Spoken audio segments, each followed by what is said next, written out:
Orang sudah berbuat baik, kok akunya besar ya, keakuannya. Itu sebetulnya wajar juga, itu manusiawi banget. Kenapa? Karena belum mencapai kesucian. Tetapi ingat saudara, walaupun itu wajar, walaupun itu kita bisa punya alasan belum mencapai kesucian, tapi ingat, kalau itu kita lakukan terus-menerus, kita berarti belum menjadi lebih baik. Kita berarti belum memahami makna dharma, bahwa dharma itu sebetulnya untuk mengurangi keakuan. Kita ketika berbuat baik, itu sebetulnya adalah kita bukan berbuat baik kepada dia, tetapi kita membangun karma baik untuk diri kita sendiri. Jadi sebetulnya bukan dia yang harus terima kasih sama kita, tapi kita yang harus terima kasih sama dia. Hal ini dilakukan oleh para biku, ketika para biku itu menerima pindapata, maka para bikulah yang mengucapkan terima kasih. Yang mengucapkan terima kasih adalah donaturnya. Jadi ketika dia memasukkan dana makan ke mangkok para bikunya diem. Tetapi donaturnya yang memberikan dana makan itulah yang mengucapkan terima kasih. Kenapa? Karena adanya para biku itulah dia menjadi berbuat baik. Sehingga dia kalau sudah seperti itu dia tidak akan bisa sombong kepada para biku. Dia mengatakan, para biku, kamu kalau nggak ada aku nggak makan loh kamu. Oh, kita bisa menjawab, kita nggak makan itu biasa. Jadi artinya kita tanpa kamu nggak makan, nggak ngapa-ngapa. Oh minum sampai kenyang bisa kok kita. Nah saudara-saudara, justru ketika umat bisa berdana kepada para biku, justru dia berterima kasih karena inilah kesempatan saya berbuat baik. Nah jadi apa yang ditanyakan oleh Bante Tejapunyo tadi adalah orang-orang yang tidak memahami bahwa sesungguhnya kebajikan itu bukan hanya untuk dia. Ini yang tadi bentuknya kebahagiaan dan kesenangan itu. Bahwa kebajikan yang kita lakukan kepada dia, itu sesungguhnya adalah untuk membangun jalan hidup kita yang sendiri. Ya, karena itu tadi saya sampaikan, kebahagiaan itu gimana? Ketika kita mengembangkan kerelaan, kemoralan, dan konsentrasi itu untuk kebahagiaan dia, tapi juga untuk kebahagiaan kita sendiri. Sehingga ketika kita meninggal dunia itu, kata-katanya di dalam sambutan terakhirnya adalah semoga dengan kebaikan yang dilakukan semasa hidupnya mendiang akan berbahagia di alam kelahiran yang sekarang. Jadi bukan mengatakan semoga dengan banyak yang ditolong di luaran itu sampai dibelikan peti mati ada 7 dan lain sebagainya, semoga mendiang berbahagia. Tidak pernah ada kata-kata itu. Artinya apa? Manusia secara sadar di bawah sadarnya dia sebetulnya memahami bahwa sesungguhnya kita membutuhkan pihak lain untuk mengembangkan kebajikan. Jadi ketika saya duduk di sini, sesungguhnya saya berterima kasih kepada Anda yang Anda hadir di sini. Karena ketika Anda hadir di sini, saya bisa duduk di sini dan ngomong seperti ini. Coba kalau Anda tidak hadir di sini, di ruangan ini kosong, terus saya duduk di sini ngomong. Kira-kira saya bisa dipegang sini. Mungkin anget atau apa nanti. Karena itu saudara-saudara, saya yang harus berterima kasih kepada Anda. Kalau saya yang berterima kasih kepada Anda, lalu untuk apa saya sombong? Saudara-saudara, saya pernah satu ketika membawa seorang yang, kalau tadi Romo Suryo sudah pernah tahu ke Bodhigiri belum? Terakhir kapan? Tahun lalu ya.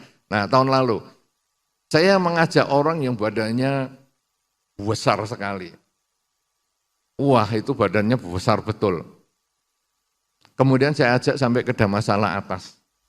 Kemudian saya suruh lihat ke bawah ke candi dan sebagainya. Saya ngomong sama beliau, Pak, lihat di bawah itu. Truk cuman kelihatan kecil. Itu batu satu truk, di situ cuman sejimpit saja. Lihat itu Pak, lihat. Lihat orang-orang itu kecil-kecil semua, lihat. Sekarang Bapak mau sombong? Bisa. Sekarang Bapak mau sombong. Nih, aku yang paling besar. Karena memang badannya gendut sekali. Nih, aku yang paling gede. Kamu semua kecil semua. Bapak boleh sombong. Tapi ingat Pak, yang di bawah itu enggak lihat Bapak.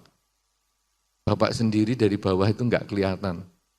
Karena kita bedanya bawah, lantai bawah yang paling bawah, bodi kiri paling bawah dengan kita di masalah atas, bedanya 60 meter. Jadi kalau satu bangunan itu biasanya 3 meter, itu kira-kira 20 lantai. Jadi orang bawah itu juga enggak lihat kita. Artinya apa? Kesombongan itu hanya untuk kamu saja. Orang lain tidak tertarik dengan kesombongan Anda. Kesombongan itu hanya merusak dirimu, tapi tidak bermanfaat untuk orang lain. Coba seandainya orang itu ngomong, oh, aku barusan beli mobil yang paling bagus sak dunia. Kira-kira yang dengar ngomong apa? Ya terserah, duit-duitmu juga. Pikirannya aku kepengen apa naik mobilmu. Jadi kesombongan itu hanya gunanya untuk menghancurkan dirinya sendiri. Nah, kalau sudah memahami seperti ini, lalu gunanya untuk apa kita sombong? Saya berbuat baik, itu kan sebetulnya kembali ke diri kita. Jadi bukan kamu harus terima kasih dong karena saya sudah berbuat baik. Bukan. Nah, ini yang kadang-kadang keliru di dalam masyarakat itu. Bahwa ketika saya berbuat baik, maka orang itu harus berbuat baik juga sama saya. Bukan. Ketika saya berbuat baik, maka sesungguhnya orang itu adalah sarana saya untuk berbuat baik.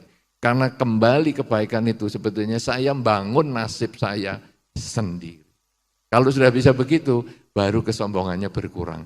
Tapi kalau belum bisa begitu, renungkan saja kata-kata ini. Sampai akhirnya Anda memahami bahwa sesungguhnya orang lain itu sangat berjasa untuk mengembangkan diri Anda.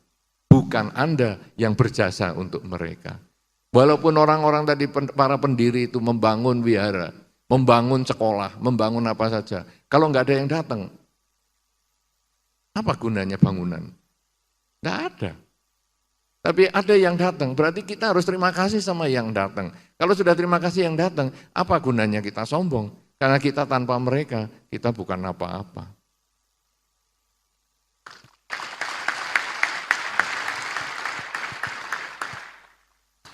Saudara-saudara, yang paling gampang adalah hidup seorang biku. Karena kebetulan yang tanya biku, maka saya akan cerita tentang kehidupan biku. Perenungan seorang biku itu sangat sederhana. Kita ini tidak pernah masuk dapur. Biku tidak pernah masuk dapur. Anda kalau lihat saya masuk dapur, malah orang dapur kaget semua. Saya tidak pernah masuk dapur. Artinya apa saudara? Kok saya bisa tahan 33 tahun? Kenapa saya bisa tahan 33 tahun? Padahal saya tidak pernah masuk dapur. Karena orang menyediakan makan untuk saya. Kalau orang sudah menyediakan makan untuk saya, berarti saya hidupnya tergantung sama orang. Lalu apa yang harus saya sombongkan? Tidak ada gunanya. Kalau kita bisa memahami ini, lalu biku itu mau apa? Kita mau setinggi apa? Kita mau pangkat seberapa banyak? Tidak ada apa-apanya. Kadang-kadang orang ngomong, wah Bante, Balerejo gini-gini. Balerejo apanya? Oh, itu saya cuma penunggu aja kok. Karena Balerejo bukan milik saya. Ketika saya meninggal, saya juga tidak akan memiliki tempat itu. Itu akan diambil ataupun itu adalah milik umat Buddha, bukan saya yang punya. Saya hanya penunggu seumur hidup. Ketika saya sudah meninggal, itu akan dipakai oleh yang lain. Kalau sudah begitu, apa yang saya sombongkan? Tidak ada apa-apanya. Prestasi itu tidak ada. Karena prestasi itu sebetulnya hanya karena dukungan orang lain. Hidup seorang biku itu hanya dukungan orang lain. Karena itu saudara-saudara, kalau kita memahami hal ini, dan ini terjadi pada siapapun juga, Anda mau pengusaha besar. Kalau pengusaha besar nggak punya pegawai apa, Anda juga bisa kerja jadi pengusaha. Ketika Anda jualan, Anda tokonya rame, kalau enggak ada orang beli apa Anda bisa jadi orang kaya. Ada satu pengusaha yang luar biasa sekali yang saya pernah kenal, yaitu pengusaha roti. Saya kenal dan dia membuat kamarnya para karyawan dan karyawatinya itu sama seperti kamarnya yang punya. sama bagusnya, sama mewahnya. Cuman bedanya kalau yang punya itu satu kamar cuman suami istri, kalau itu satu hall isinya beberapa pegawai dengan keranjang susun. Tapi ada TV parabola, ada internet dan ada segalanya. Kemudian kalau kebetulan ada salah satu pegawai yang menikah, semua ini naik bis yang sama dengan bosnya untuk pergi ke pernikahan di desa. Saudara-saudara, saya tanya kepada bos itu, kenapa kamu menyediakan fasilitas seperti itu dan kenapa kamu kok sampai nganter para karyawan itu ke desa dengan naik bis yang sama, padahal kamu mobilnya mewah sekali. Dia mengatakan, saya ini pengusaha roti, jam 3 pagi adonan pertama sudah mulai dikerjakan. Saya masih tidur, mereka yang kerja. Mereka itulah yang membuat saya kaya seperti hari ini. Tanpa mereka, saya bukan apa-apa. Karena itu saya tidak punya hak untuk menindas mereka.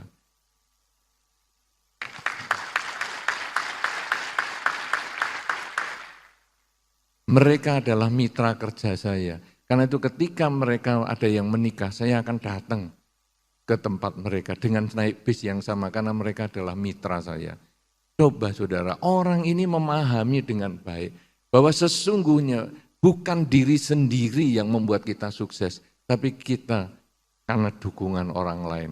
Kalau kita memahami ini, apa tuh gunanya kesombongan yang justru menghancurkan diri kita sendiri? Apalagi kalau sudah mengerti tentang jenazah, Anda lalu membaca Wijaya Sutta, lalu Anda akan memahami orang yang kaya, orang yang cantik, orang yang ganteng, orang yang pandai, orang yang berpangkat, orang yang apa, akhirnya semua itu hanya jadi jenazah. Kalau sudah akhirnya jadi jenazah, yang busuk, yang dimakan ulat, dimakan cacing, yang akhirnya juga hanya menjadi tengkorak, yang akhirnya juga lapuk, dan akhirnya menjadi serbuk. Apa yang mau disombongkan? Prestasi apa yang akan disombongkan? Karena semua itu hanya proses. Kita sesungguhnya hanya pelaksana di dalam satu masa saja. Apa yang kita lakukan yang terbaik ini hanya mudah-mudahan bisa dikenang, tapi bukan untuk menambah kesombongan, hanya untuk memberi makna di dalam hidup. Sudahkah saya dilahirkan oleh orang tua saya itu bermanfaat? Apakah saya ini justru memalukan orang tua saya? Ketika saya menjadi biku, saya meminta izin kepada orang tua. Dan orang tua saya tidak sulit untuk melepas, saya hanya ngomong. Orang menjadi biku kan menjadi orang baik. Menjadi orang baik, kok ditangisi? Kalau saya menjadi penjahat, apa kamu lebih senang? Ya sudah, kamu jadi biku. Kata-kata itu yang merupakan janji bagi saya. Bahwa saya menjadi biku, saya harus menjadi baik. Kemudian saya menerima dana makan dari orang. Berarti saya juga harus baik sama orang. Karena kalau saya bisa jalani dengan baik menjadi biku, maka orang yang berdana kepada saya akan merasakan manfaatnya. Kalau sudah demikian ini, kita lalu menyadari hidup kita sangat tergantung orang lain. Contoh saya adalah sebagai biku, tapi siapapun di antara Anda, tadi juga Bante Teja sudah sampaikan, kita semua tergantung sama orang lain. Anda lahir kalau enggak tergantung ibu Anda, siapa yang melahirkan Anda? Puser Anda itu adalah tanda bahwa ibu Anda mengandung. Apakah Anda kenal dengan ibu Anda atau tidak, itu enggak urusan, tapi puser Anda, itu adalah hubungan Anda dengan ibu Anda. Siapa di sini yang enggak punya wudel? Iya toh? Semua punya pusat, berarti semua punya ibu. Apakah Anda kenal ibu atau tidak, itu enggak pusing. Tetapi itu jasanya ibu yang sudah membuat Anda terlahir sebagai manusia. Jasanya ibu dan bapak yang membuat Anda terlahir sebagai manusia dan mengenal dharma. Kalau sudah demikian, itu mereka yang berjasa. Anda sekolah, ada gurunya. Anda menjadi biku, Anda menjadi pengusaha, Anda menjadi apa. Semua itu ada orang lain yang mendorong Anda untuk maju. Karena itu kesombongan hanya menghancurkan diri sendiri, tidak bermanfaat untuk orang lain. Berjuanglah terus, jadilah pelaku sejarah, tapi jangan pernah sombong, karena tidak ada manfaatnya dan itu tidak dibawa ke